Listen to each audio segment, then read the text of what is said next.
मैं doctor Shashi Kashyap, assistant professor commerce, government Naveen college Jamul Bhilai से हूँ। आज हम उपभोक्ता संरक्षण अधिनियम 1986 के भाग 2 का अध्ययन करेंगे। भाग 1 में हमने उपभोक्ता के सामान्य अधिकार अधिनियम का परिचय तथा उद्देश्यों का अध्ययन किया। भाग 2 में उपभोक्ता विवाद निवारण एजेंसीज से मैं आपको अवगत कराना चाहूँगी। तो अब हम देखते हैं कि उपभोक्ता विवाद निवारण एजेंसीज के अंतर्गत किस तरीके से व्यवस्था की गई है। उपभोक्ता संरक्षण अधिनियम 1986 की धारा 9 के अंतर्गत उपभोक्ताओं के विवादों के निवारण के लिए निम्न अर्ध न्यायिक त्रिस्तरीय व्यवस्था की गई है। वो इस तरीके से है कि पहले डिस्ट्रिक्ट मंच का स्थापना की गई, दूसरे राज्य आयोग और तीसरे में राष्ट्रीय आयोग की स्थापना की गई। एक एक करके हम ये देखते हैं कि जिला मंच की स्थापना और उसका गठन कैसे हुआ।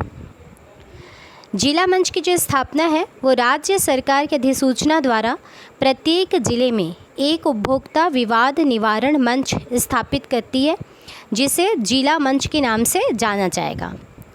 राज्य सरकार यदि उपयुक्त समझे तो एक जिले से एक से अधिक जिला मंच भी स्थापित कर सकती है। अब हम देखते हैं कि इसका गठन किस प्रकार होता है, कौन से व्यक्ति को अध्यक्ष बनाया जाता है, कौन उनके सदस्य होते हैं। सबसे पहले हम देखते हैं कि अध्यक्ष पद के लिए जो व्यक्ति है वो जिला न्यायाधीश हो या रहा हो या बनने की योग्यता रखता हो तो उसे अध्यक्ष बनाया जाता है। दूसरा कि 2 अन्य सदस्य इसमें होते हैं जिसकी योग्यता सत्यनिष्ठा और ख्याति प्राप्त व्यक्ति होंगे, और इन 2 सदस्यों में से एक का महिला होना आवश्यक है। तीसरे में ऐसे व्यक्ति के पास किसी मान्यता प्राप्त विश्वविद्यालय की स्नातक डिग्री होना आवश्यक है।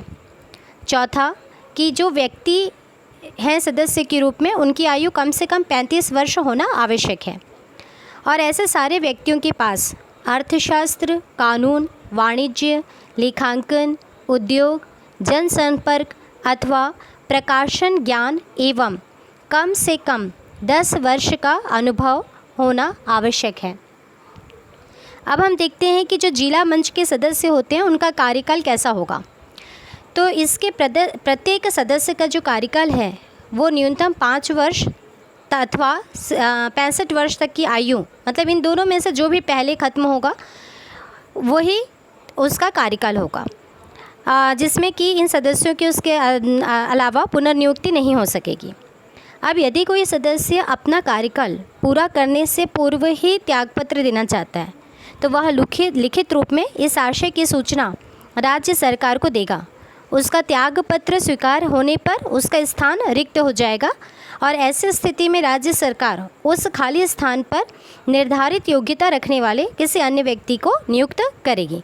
लेकिन जो सदस्य पहले नियुक्त हो चुके हैं उनकी फिर से पुनर्नियुक्ति संभव नहीं है। अब हम देखेंगे कि दूसरे स्तर पर राज्य आयोग की स्थापना और गठन कैसे किया जाता है, और ये भी हम देखेंगे कि राज्य आयोग की स्थापना के पीछे क्या उद्देश्य है।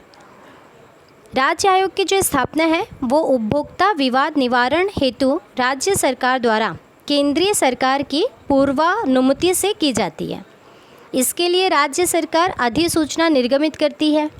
20 लाख रुपए या उससे ऊपर, किंतु 1 करोड़ रुपए से अधिक नहीं होना चाहिए जो राशि होती है।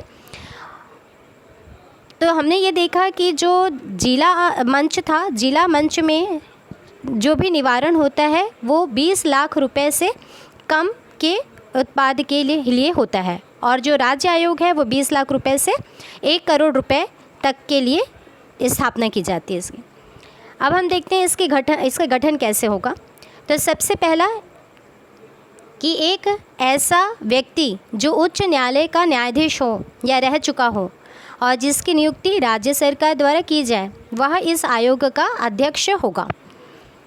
अब ये भी है कि उच्च न्यायालय कि जो मुख्य न्यायाधीश की सलाह के बिना राज्य सरकार ऐसी नियुक्ति नहीं कर सकेगी। दूसरा है कि 2 अन्य सदस्य जो योग्यता, सत्यनिष्ठा और ख्याति प्राप्त व्यक्ति होंगे। ऐसे व्यक्ति अर्थशास्त्र, वाणिज्य, लेखाशास्त्र, उद्योग, जनसंपर्क या प्रशासन का ज्ञान अथवा अनुभव प्राप्त व्यक्ति होंगे। यही सेम चीज़ हमने जिला मंच में भी सदस्यों के रूप को देखा था। और इन 2 सदस्यों में से फिर से एक महिला का होना अनिवार्य रहेगा। और ऐसे सभी व्यक्तियों की कम से कम आयु 35 वर्ष होनी चाहिए तथा मान्यता प्राप्त विश्वविद्यालय की स्नातक डिग्री भी उनके पास होनी चाहिए। फिर उसके बाद हम ये देखेंगे कि राज्य आयोग के सदस्यों का जो कार्यकाल है वो 5 वर्ष तक या 67 वर्ष की आयु तक जो भी पहले होगा, ऐसे सदस्य की पुनर्नियुक्ति भी फिर नहीं की जा सकेगी। और यही जिला मंच में हमने देखा था कि आयु जो है वो 65 वर्ष की थी और यहाँ पर वो 67 वर्ष की हो गई है। इसके बाद हम ये देखते हैं कि इसका क्षेत्राधिकार कहाँ तक का है। तो यहाँ पर शिकायतों के आधार पर हम अगर देखते हैं तो ऐसे शिकायतों पर विचार करना जिनमें माल या सेवा का मूल्य तथा क्षतिपूर्ति 5 लाख रुपए या उससे अधिक किंतु 20 लाख रुपए तक होती है। राज्य सरकार के किसी जिला मंच द्वारा दिए गए आदेश के विरुद्ध की गई अपील पर विचार करना तथा ये भी है इसमें कि राज्य के किसी जिला मंच के अधीन कोई उपभोक्ता विवाद जो विचाराधीन हो या जिसका निर्णय दे दिया गया हो, उसके संबंध में राज्य आयोग को अगर लगता है तो वो भी उस पर विचार कर सकती है। फिर हम आगे चलते हैं और तीसरे स्तर पर हम ये देखते हैं कि जो राष्ट्रीय आयोग है, नेशनल कमीशन, जैसे हमने अभी 2 स्तर को क्रॉस कर लिया है, जिला स्तर जो था पहला और दूसरा हमारा राज्य आयोग था और तीसरा राष्ट्रीय आयोग। तो ये राष्ट्रीय आयोग की जो स्थापना है वो कैसे होगी, तो वो केंद्रीय सरकार अधिसूचना द्वारा राष्ट्रीय आयोग की स्थापना होती है। इस आयोग का पूरा नाम राष्ट्रीय उपभोक्ता विवाद निवारण आयोग है और यह उपभोक्ता विवादों का निपटारा करने वाली राष्ट्रीय स्तर पर सर्वोच्च संस्था है। अब इसके गठन का हम देखें तो ऐसा व्यक्ति जो उच्चतम न्यायालय का न्यायाधीश हो या रह चुका हो और जिसकी नियुक्ति केंद्रीय सरकार द्वारा की जाए, वह इस आयोग का अध्यक्ष होगा। 4 अन्य सदस्य जो योग्यता, सत्यनिष्ठा और ख्याति प्राप्त व्यक्ति होंगे। ऐसे व्यक्ति अर्थशास्त्र, वाणिज्य, लेखाशास्त्र, जनसंपर्क या प्रशासन का ज्ञान अथवा अनुभव प्राप्त व्यक्ति होंगे। इनमें से फिर वही कि एक महिला सदस्य होने अनिवार्य है। अब हम आगे देखते हैं कि इनकी योग्यताएं क्या होंगी। तो सबसे पहला है कि जो सदस्य हैं उनकी आयु कम से कम 35 वर्ष की होगी, जो कि बाकी में भी हमने यही सेम देखा था। किसी मान्यता प्राप्त विश्वविद्यालय की स्नातक डिग्री उनके पास होनी चाहिए। और तीसरा कि योग्य, सत्यनिष्ठा और कम से कम 10 वर्ष का अनुभव वाला व्यक्ति होना चाहिए। इसमें अधिक से अधिक 50% व्यक्ति ऐसे होंगे जिनकी न्यायिक पृष्ठभूमि होनी चाहिए। तो हमने ये देखा अभी तक कि जो भी योग्यताएं हैं तीनों स्तर की, उनके अलावा कुछ अयोग्यताएं भी हैं जो कि हम कॉन्ट्रैक्ट एक्ट में ऐसी योग्यताओं को पढ़ चुके हैं ऑलरेडी, इसलिए हम उसको रिपीट यहाँ पर नहीं कर रहे हैं। अब आगे चलते हैं तो हम ये देखते हैं कि कार्यकाल इसका कैसा होगा इनके सदस्यों का। तो राष्ट्रीय आयोग के प्रत्येक सदस्य का जो कार्यकाल है वो 5 वर्ष तक या 70 वर्ष की आयु तक जो भी पहले हो, ऐसे सदस्य की फिर पुनर्नियुक्ति नहीं की जा सकेगी। फिर हम आते हैं इसके क्षेत्राधिकार पर। तो जो प्रस्तुत अधिनियम है उसके अन्य प्रावधानों को ध्यान में रखते हुए राष्ट्रीय आयोग का क्षेत्राधिकार इस तरीके से होता है। पहला है कि उन शिकायतों पर विचार करना जिनमें माल या सेवा का मूल्य तथा क्षतिपूर्ति 1 करोड़ रुपए से अधिक होगी। तो आपने देखा होगा कि हमने मूल्य के, सेवा और माल के मूल्य के हिसाब से भी इसको 3 पार्ट में डिवाइड किया गया है ना। तो ये जो तीसरा पार्ट है जिसमें कि माल या सेवा का मूल्य 1 करोड़ रुपए से अधिक होगा, वो ऐसे शिकायतों का यहाँ पर निवारण किया जाता है। दूसरा है कि किसी राज्य आयोग के आदेश के विरुद्ध की गई अपील की सुनवाई करना। जैसे कोई व्यक्ति अगर जिला मंच में जाता है और उसे वहाँ पर उसे ऐसा लगता है कि उसका सही जजमेंट नहीं हुआ, तो वो वहाँ से राज्य आयोग में अपील कर सकता है। राज्य आयोग के भी अगर आदेश से वो खुश नहीं है तो वो उसके विरुद्ध जाकर राष्ट्रीय आयोग में अपील कर सकता है।